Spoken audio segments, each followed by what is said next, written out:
ईश्वर भक्ति क्या है? देखिए रामायण का निर्णय, ईश्वर भक्ति क्या है?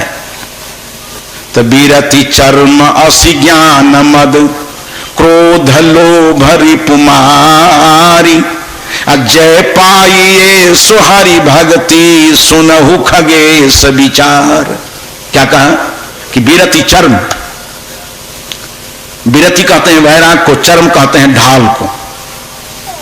पहले जो हम लोग हंसड़ी सरी करते थे तो क्या होता था, दोनों पक्ष के हाथ में ढाल होता था।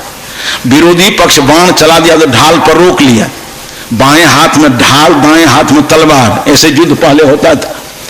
विरोधी पक्ष के लोग जो बाण चला दिया है तो उसको ढाल पर रोकते गए, अगल बगल से जो शत्रु चलाया दाएं हाथ की तलवार से उसको काटते चले गए, मैदान साफ होता जा रहा है।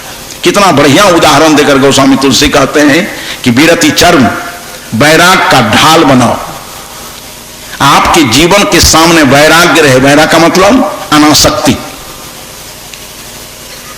अनासक्ति का ढाल बनाओ। शरीर संसार विषय प्राणी पदार्थों में आसक्ति को हटाओ।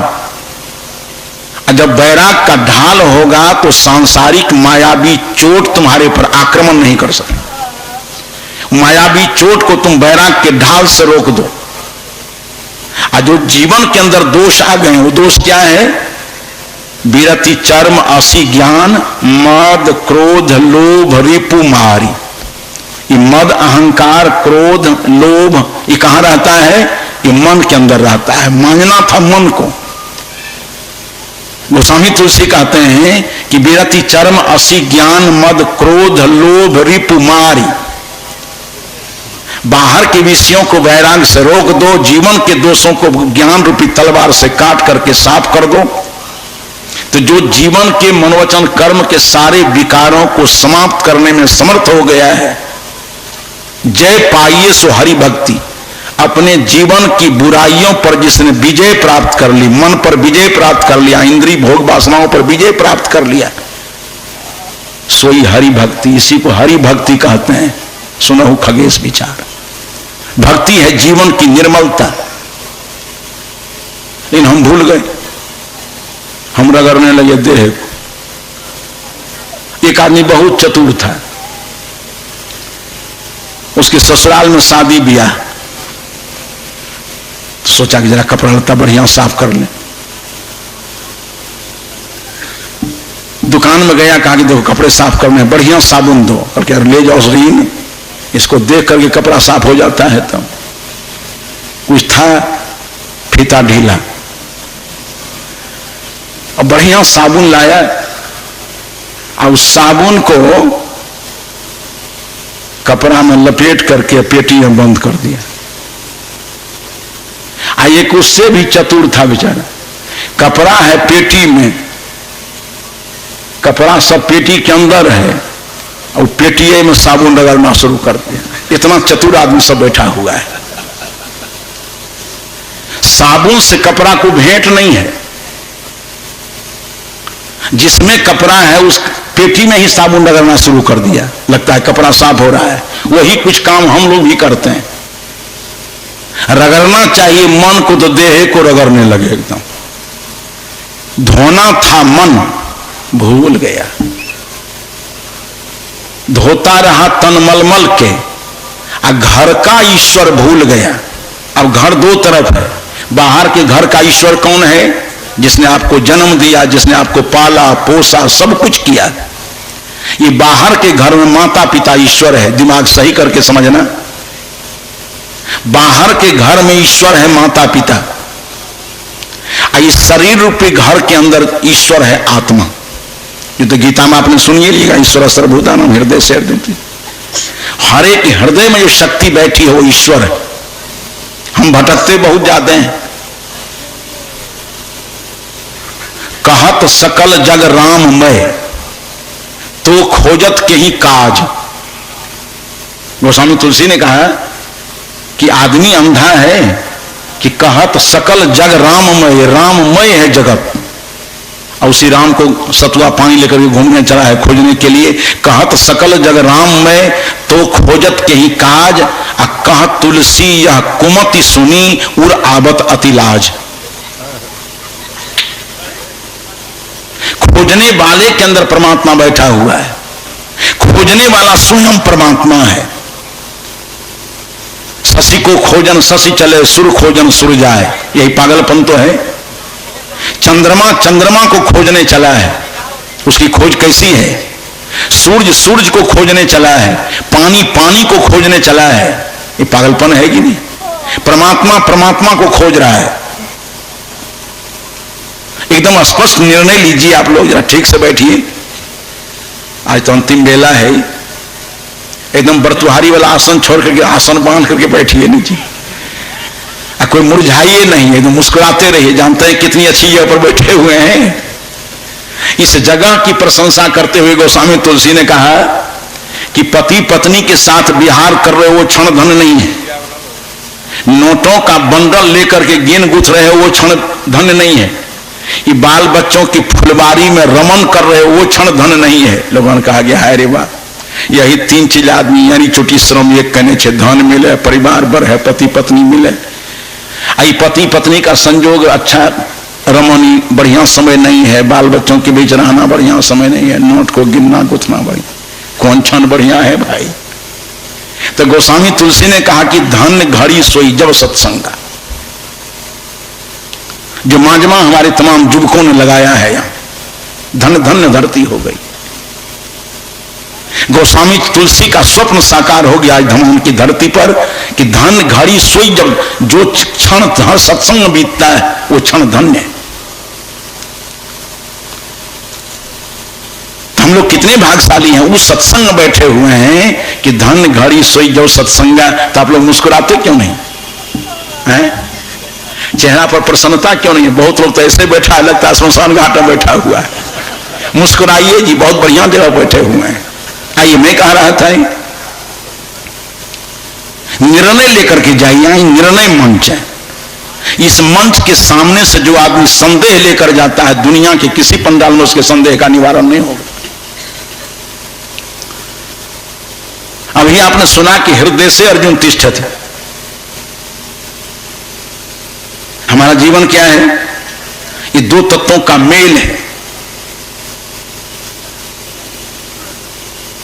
बाहर में शरीर है और भीतर में आत्मा। किसने कहा? गोस्वामी तुलसी ने। किससे कहवाया?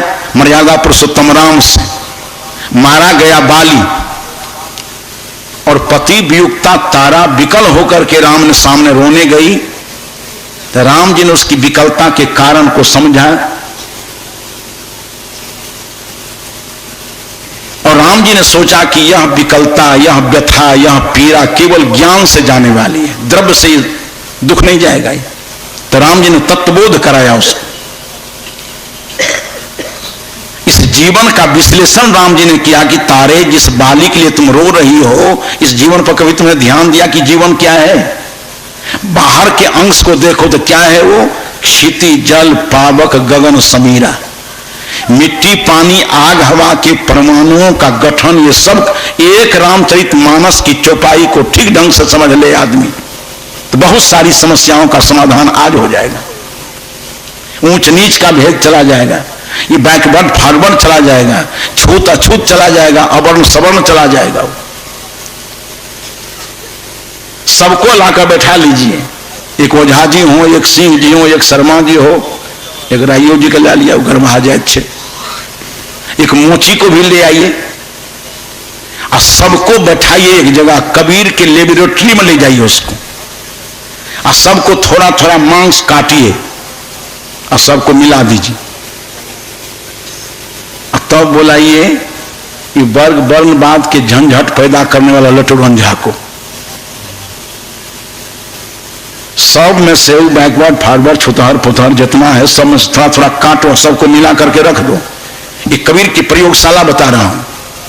कबीर साहब ने कहा, लटुरन झा जी, ये चमड़ी बैकवर्ड वाली है कि फॉरवर्ड वाली?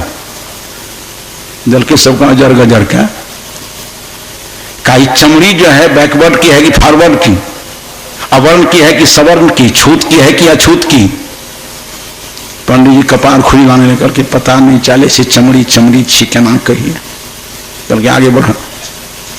ये जो खून बह रहा है ऐसे हिंदू वाला है कि मुसलमान वाला, ब्राह्मण वाला कि चमार वाला, करके छोड़ दिया। फजहत नहीं करी, खून तो खून छे, पते नहीं चले छे ककर छे। कहा तुमने बड़ा अन्याय किया है समाज के साथ, तुमको तो हल्दी बोला करके छोड़े मैं आ जाऊं। ये मांस का लोथड़ा है, ये ब्राह्मण वाला है कि चमार वाला। पंडित जी सोचते हैं तो बुरी तरह फंस गए आज हम। कहा मांस मांस है, कुछ कहते नहीं बनता है, मांस मांस है। कहा ये हड्डी के टुकड़े हैं, ये बैकवर्ड वाली है कि फॉरवर्ड वाली।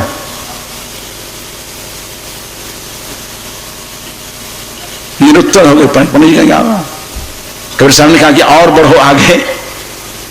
असली पॉइंट पर कबीर साहब पहुंचा दिए। पैखाना वाला जो हंडा था ना, कहा इसमें नाक लगाओ पंडित जी, किसमें से दुर्गंध आ रही है, किसमें से माजुमा की गंध आ रही है। ये गंध हिंदू वाला है कि मुसलमान वाला, ये रामदेव मोची वाला है कि लटुरन झा वाला। करके फजहत नहीं कीजिए, गंध दोनों बराबर है। तो कहा इतनी समानता जब है पंडित जी, चमड़ी सबके बराबर है, मांस सबके बराबर है, खून सबके बराबर है, पैखाना पेशाब में दुर्गंधी सबके बराबर है, तो ये कहीं त्वचा हार मलमूत्रा, एक रुद्री एक गुदा, एक बूंद से सृष्टि रची है, को ब्राह्मण को शूद्रा। किसी को छूत और अछूत कैसे कह रहे हो? उतने ही मटेरियल सब में लगे हैं। शरीर दृष्टि से हम सब एक जाति हैं, कोई छूत नहीं है, कोई अछूत नहीं है, कोई अवर्ण नहीं है, कोई सवर्ण नहीं है, कोई बैकवर्ड नहीं है, कोई फॉरवर्ड नहीं है, कोई उत्तम नहीं है, कोई अधम नहीं है। तत्व विज्ञान से देखिए कितना बड़ा कलह मिट जाने वाला है रामचरितमानस के लिए। रामचरितमानस का गढ़ है अयोध्या, और वहां ही चौपाई पढ़ी जाती है, क्षितिजल पावक गगन समीरा, पंच रचित अधम शरीरा, प्रगट स्तन तब आगे शोभा, जीव नित्य के ही लगी तुम रोवा। बस दो ही तत्व है, मिट्टी पानी आग हवा का गठन ये शरीर है, और जिसकी सत्ता में ये शरीर खड़ा है, गोस्वामी तुलसी कहते हैं वो जीव तत्व है। उसी जीव तत्व को गीताकार ने कहा हृदय से अर्जुन तिष्ठति। उसी को गोस्वामी तुलसी ने कहा कि प्रभु सब उर्वासी। उसी को और कबीर साहब ने कहा कि राम हृदय बसे तही राम न जाना। और सबके शरीर में इतना ही है, बाहर में मिट्टी पानी आग हवा है, भीतर में आत्मा है। अयोध्या में जाइए तो अलग अलग जात के वहां मंदिर है, विंध्यवासी वहां जानते हैं। निषाद मंदिर अलगे है, जादव मंदिर अलगे है, सब जात के अलग अलग मंदिर, भगवानों अलग अलग,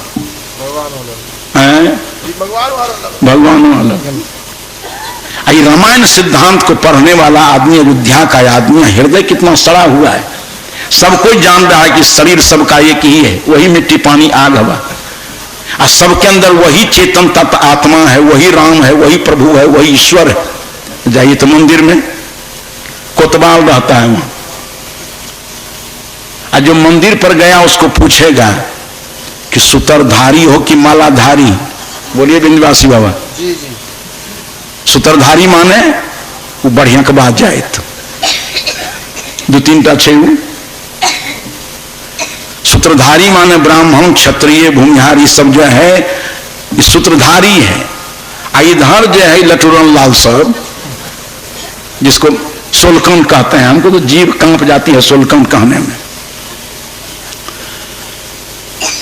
जब कहा कि सूत्रधारी हैं तो भार मुंह खैनी लिए हुए है, गांजा पीता है, और कहा सूत्रधारी है करके तब भीतर चले जाओ। और जो मालाधारी है, मोती की तरह दांत चमकते हैं, न बीड़ी है, न खैनी है, न गांजा है, न भांग है, कोई दुर्व्यसन नहीं है, दुर्भाग्य से है वो मालाधारी करके गेट के नहीं रहो। रामायण जानता है क्या? इस प्रसंग को आज रामायण वाले समझे इस बात को। ये वर्ग वर्णवादी नीति आज विसर्जित हो जाने वाली है, और गोस्वामी तुलसी ने स्वयं अपराध कर दिया। एक चौपाई इतनी जहरीली है रामचरितमानस में कि जे बरना धम तेली, तेली छो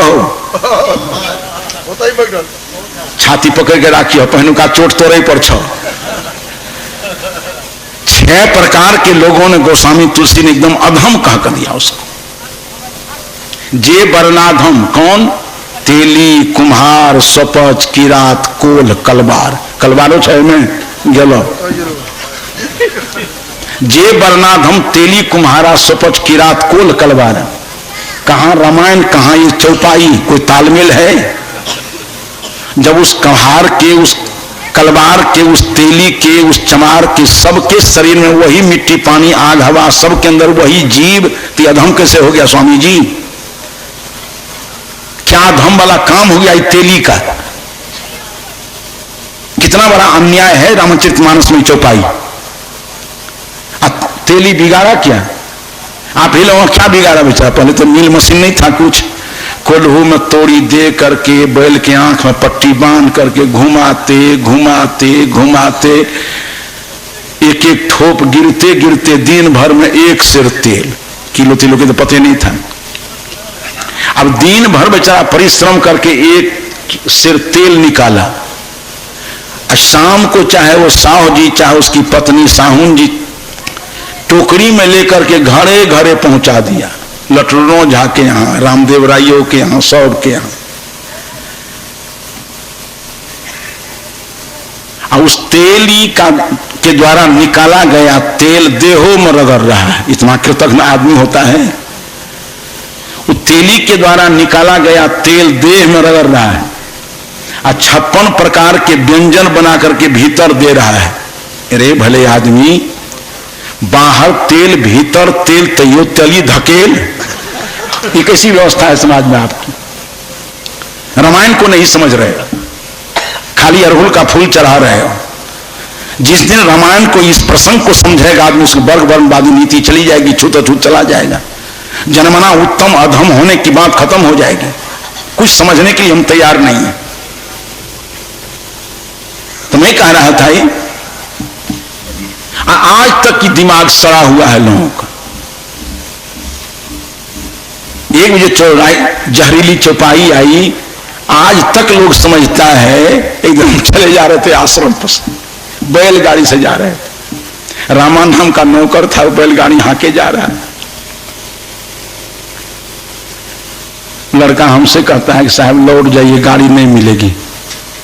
हम कहा तुम कैसे जानते हो? जानते हो कि हमारे जाने की बात है, हजारों आंखें इसी तरफ होगी, कोई विद्वान आ जाएगा, लोग संतोष नहीं होगा जब तक वहां पहुंच जाएंगे, तो हमारे नाम की चर्चा होगी। चलो बढ़ाओ, हम 2 घंटे बिफोर चले। अब लड़का एकदम अड़ गया करके, मानू हमार बात, गाड़ी नहीं मिलत। उनके तू क्या मारे जानी सी गाड़ी नहीं मिलते करके, हे सड़क पर सुनर सा खड़ा भेल, सड़क पर सुनर सा खड़ा हुआ है, यात्रा बिगड़ गेल, गाड़ी बिफोरे चल जेते है। इतना करगर जात तेली है कि उसको देख लिए तो या तो गाड़ी की रनकिल्ली बिगड़ जाएगी या गाड़ी बिफोरे चल जाती। तेली को देखने से यात्रा बिगड़ने लगी लोग। हम कि बढ़ाओ बढ़ाओ, बड़े बड़े विद्वान का दिमाग सड़ा हुआ है, तुम तो गंवार आदमी हो। हम कहा बढ़ाओ गाड़ी। काट मार यहाँ सब जानता है, हल्का ज्योतिषी सब है यहाँ के। जब सुनर साहब के पास गया है, हम उन्हीं बोलिए की कहते ही कहते, हे हो सुनर साहब, कंटा हंसो हो। हम काहे कहते हो हंसने के लिए जी? कल के दांत देखबे तो विघ्न कट जेते। कहा कि बचगानी बात है। हम के रे रामा, देह है सुनर साव के, दांत है ढलाई झाके। कितनी बचगानी बात पर आप लोग समाज का विखंडन करते चले जा रहे हैं, देश की संगठन शक्ति को बिगाड़ते चले जा रहे हैं। क्यों अधम हो गया तेली? कुम्हार क्यों अधम हो गया? अभी आपने देखा 15 दिन पहले सब कोई जानता है कि मिट्टी का ढेला खेत में था, बांसवाड़ी में खड़ा था, रंग अबीर सब दुकान में था, डोरी वहां, खड़ कहीं। 15 दिन पहले